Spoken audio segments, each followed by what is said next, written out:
نحمده ونصلي ونسلم على رسوله الكريم اما بعد فاعوذ باللہ من الشیطان الرجیم بسم اللہ الرحمن الرحیم۔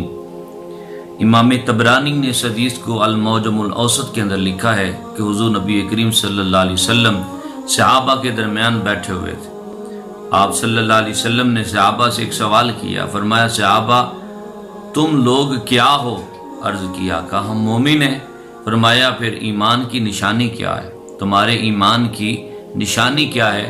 تو صحابہ نے عرض کیا یا رسول اللہ ہمارے ایمان کی نشانی یہ ہے کہ جب بھی ہم پہ کوئی مصیبت اترتی ہے تو ہم صبر کرتے ہیں، اور جب ہمیں کوئی اللہ تعالیٰ آسودگی عطا کرتا ہے اور نعمت عطا کرتا ہے تو ہم اللہ تعالیٰ کا شکر ادا کرتے ہیں، اور اللہ تعالیٰ کے ہر فیصلے پہ ہم راضی رہتے ہیں۔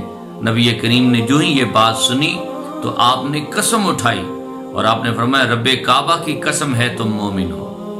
یعنی حضور نبی کریم صلی اللہ علیہ وسلم کے صحابہ نے ایمان کی نشانی یہ بتائی ہے کہ اللہ تعالیٰ کی رضا پہ راضی رہنا اور اللہ تعالیٰ کی دی ہوئی مصیبت پر صبر کرنا اور اس کا شکر ادا کرنا، یہ ہماری عادت ہے۔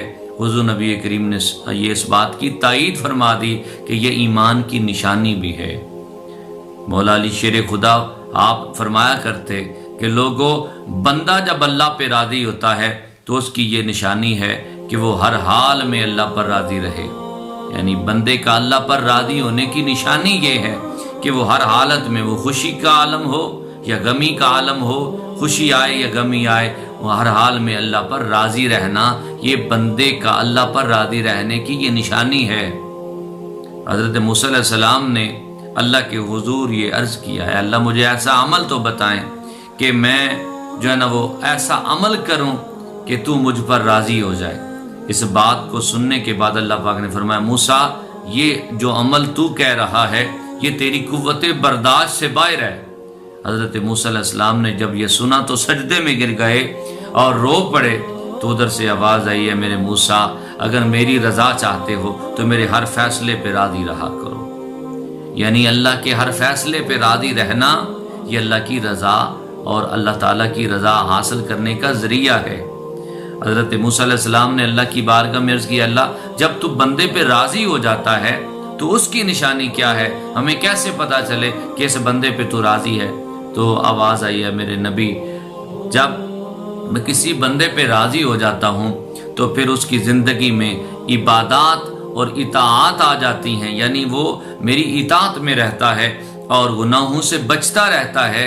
جو گناہوں سے بچ جائے اور نیکیاں کرتا رہے سمجھ لو میں اس پہ راضی ہو چکا ہوں۔ میرے مصطفیٰ کریم کے غلاموں، زندگی میں بڑے نشیب و فراز آتے ہیں، بڑی مشکلات پریشانیاں آتی ہیں، یہ زندگی کا حسن ہے کہ کبھی انسان خوشی اور غمی دونوں میں انسان مبتلا ہوتا ہے اور اللہ تعالیٰ اس کو یہ دونوں چیزیں دے کے آزماتا ہے، خوشیاں بھی دے کے آزماتا ہے اور غمی اور مشکلات بھی دے کے آزماتا ہے۔ ہر حال میں اللہ تعالیٰ کا شکر ادا کرتے رہنا یہ اللہ والوں کی نشانی ہے۔